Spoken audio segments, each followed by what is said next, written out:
Hi everyone, and welcome back to my channel.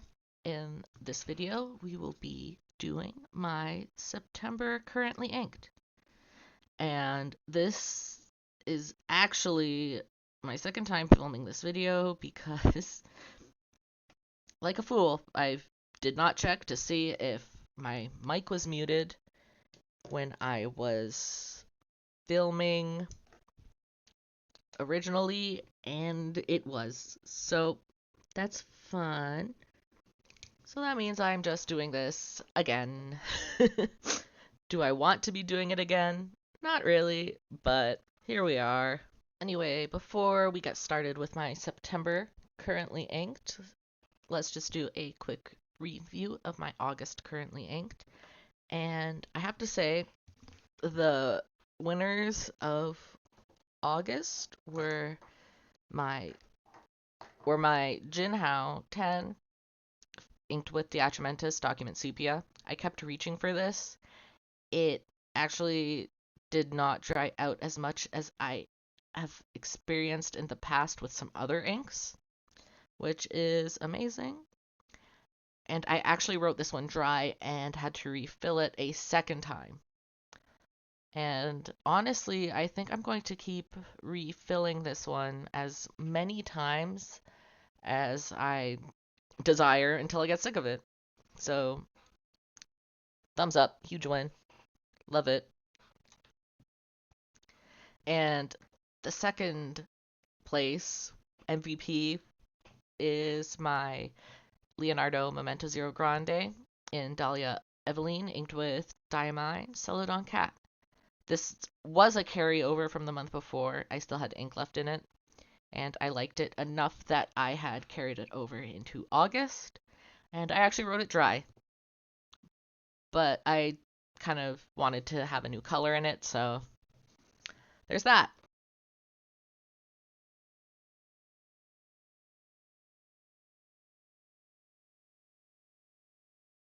All right, back to this month.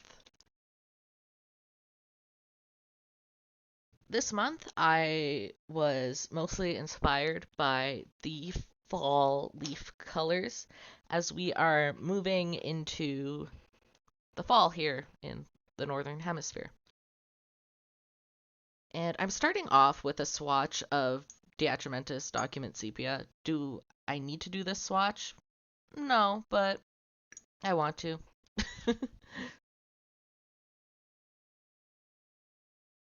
Let's keep it consistent, I guess.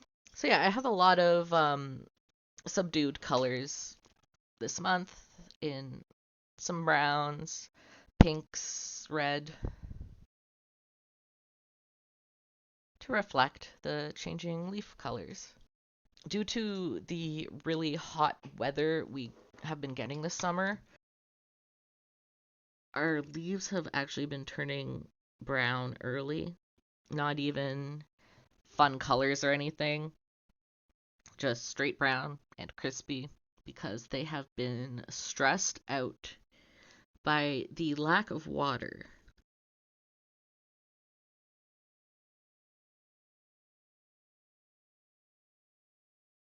Which is kind of unfortunate.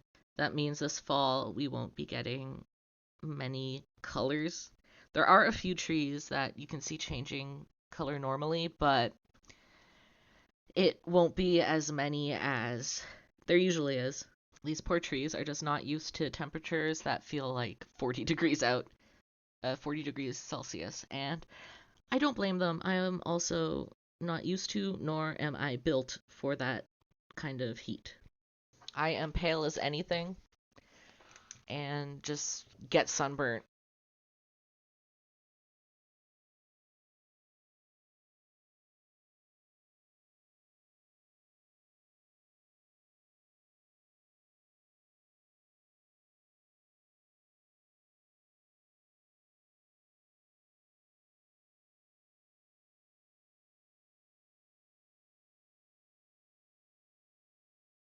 All right, the next ink we have is Sailor Yorimeku Kitsune Biori. I actually am not fully certain on what Kitsune Biori means. I know Kitsune is fox, so it has something to do with a fox. And this ink is so interesting.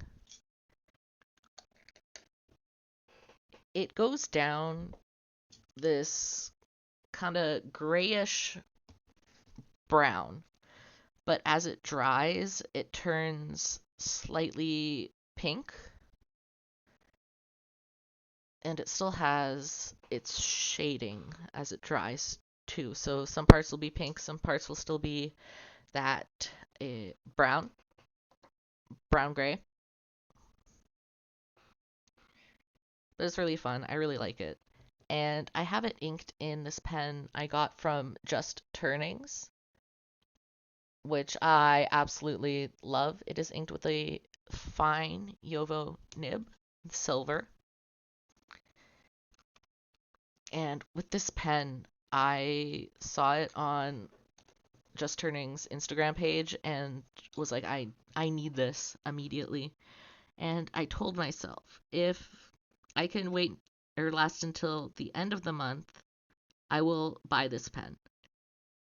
And I did not even last that long. Probably a few days, and I was like, okay, I know I really want this. I'm going to buy it.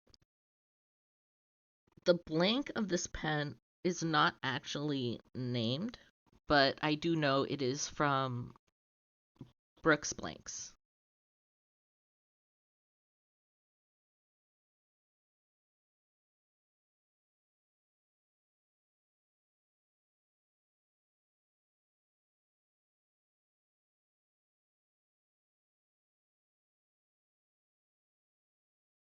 And I absolutely love the shimmer in this.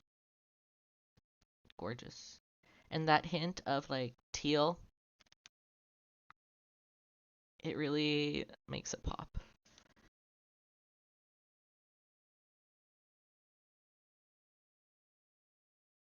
I have an interesting relationship with Sailor inks.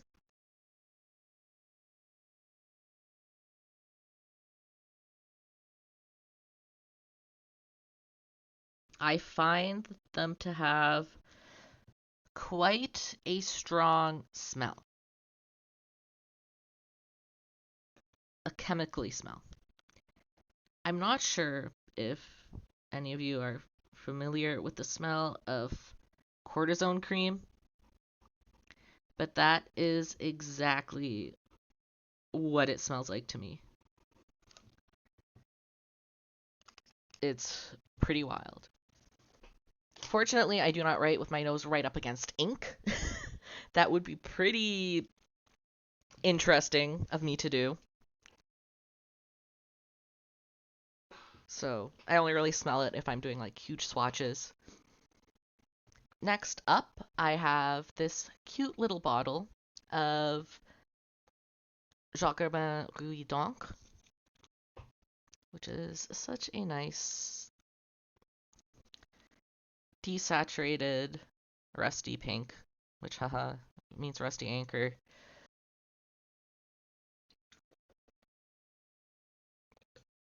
I have a bone to pick with the name of this ink, which bone to pick, it's my own issue here. I always misspell the name of this ink. Despite my best efforts, I spell encre with an E because, oh my gosh, I'm struggling with this lid.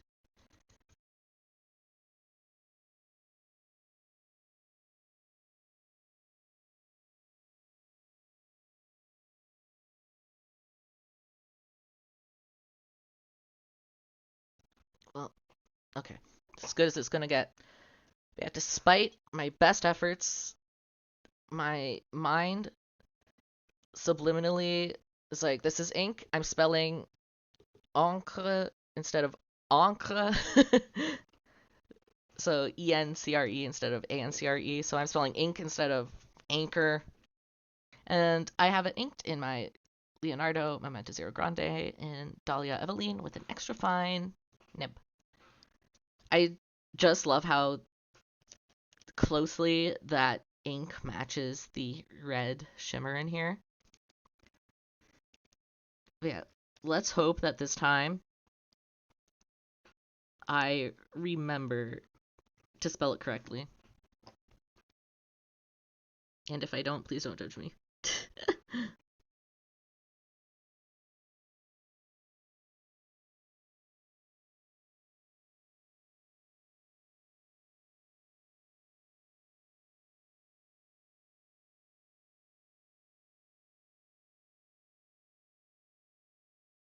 Another reason I chose to ink this pen with Huidonk is it handles dry inks so well. Celadon Cat I find to be quite a dry ink, and it writes with it beautifully. So, using that logic, this is also going to write beautifully. I did it. I did it, guys. I did it. I wrote with an A. I know there aren't any leaves this pink color, really, but the vibes are there. The vibes are right. And that's what matters. Next up, we have, if I can find my bottle. Next up, we have Robert Oster, Copper. I actually thought this ink would be more red than it is, but that's okay. I did want it to be more red, because I love a nice, deep kind of blood red.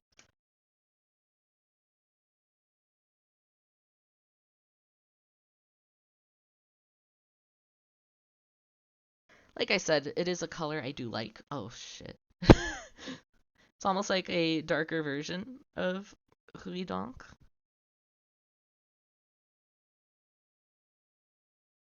It also has some nice shading, too. Let's just... Whee!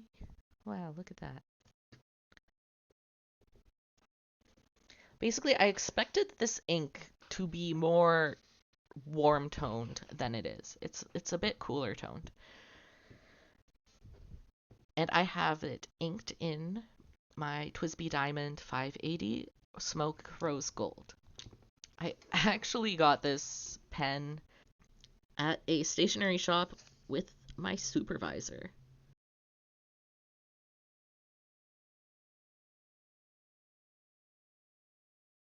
And we both actually got TWSBIs that day. No, actually, I didn't. She didn't get a TWSBI. She got a Kaweco. But later on, she did get a TWSBI.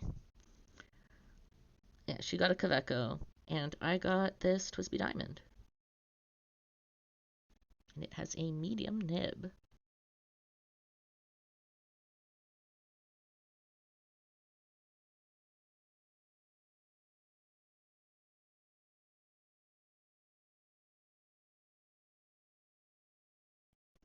This ink might have like the tiniest bit of shimmer in it, since this pen was inked with a shimmer ink previously, and I can sometimes be not the greatest at flushing out the nibs. So it can be a bit fun to see the little bits of shimmer at times.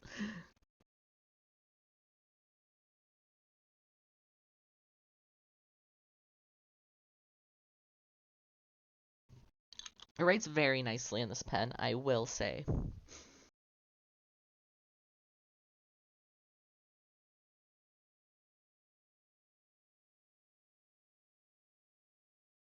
And next up is another pen I used in the previous month with changing up the vibe completely. I got a green ink, and look at that, green pen, perfect. Cause there's still some green leaves around. We gotta rep those green leaves still this month. And it's a nice pop of something different amongst all of the brown and pinks and reds. This ink is actually from Archer and Olive. They're one of their subscription boxes. I believe it is their March 2024 subscription box. I could be wrong, but that's what fits in a timeline I have in my head. I was getting more into fountain pens around that time, and getting the box seemed kind of serendipitous to me. So it kind of stuck in my brain. And I have it inked in my TWSBI Eco Matcha with a medium nib. It is a pen that I used in the previous month, which is nothing wrong with that. My collection is not actually that large, as life has a way of lifing and I am no longer employed. So I kind of have to be more mindful of where my money goes, and unfortunately, fountain pens ain't it.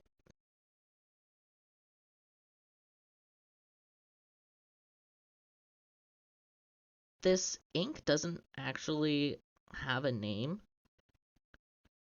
but because I think it looks like a lot of markers or paints called leaf green, I decided to call it leaf green. It is actually extremely water soluble. Soluble. Yeah. So be careful if you write with one of the Archer and Olive inks and you are drinking something that is cold and has condensation, because if that falls on your ink, that ink will wash away so well. It's like it was never there, which honestly kind of impressive. Something I didn't include last month was the pen I have been using to just write in a standard black ink, which is something I like to have. Sometimes you get tired of all the colors, so sometimes you have to be serious and write with something not fun. Well, I wouldn't say not fun, but not bright and poppy. And lately, that pen has been my Pilot Vanishing Point Decimo in gunmetal gray with the rhodium trim. Just a reliable pen. It has a fun bounce to it. It is inked with Diatramentis Document Black.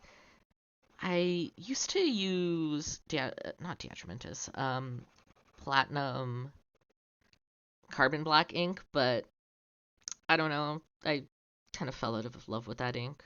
It's great for inking comics, I will say that. I have had a complicated relationship with this pen because of how I write. Thin pens are not the greatest for me. I have a pretty horrendous death grip on my pens when I write, despite my mother's best effort to train me out of writing like this. It has not worked. And the thinner the pen, the more strongly I will grip it, which is not great.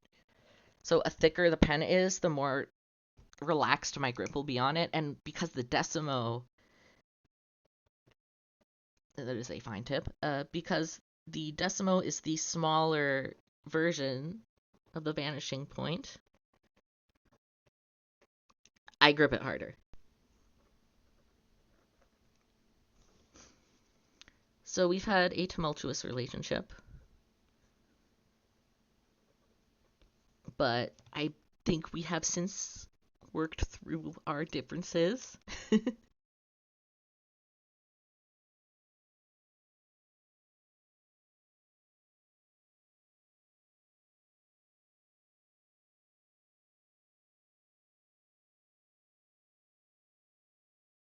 And document ink, what document black works so nicely in this pen. I feel like the platinum carbon black has a tendency to clog pens a bit. All right, thank you so much for tuning into this month's Currently Inked. I hope you enjoyed it.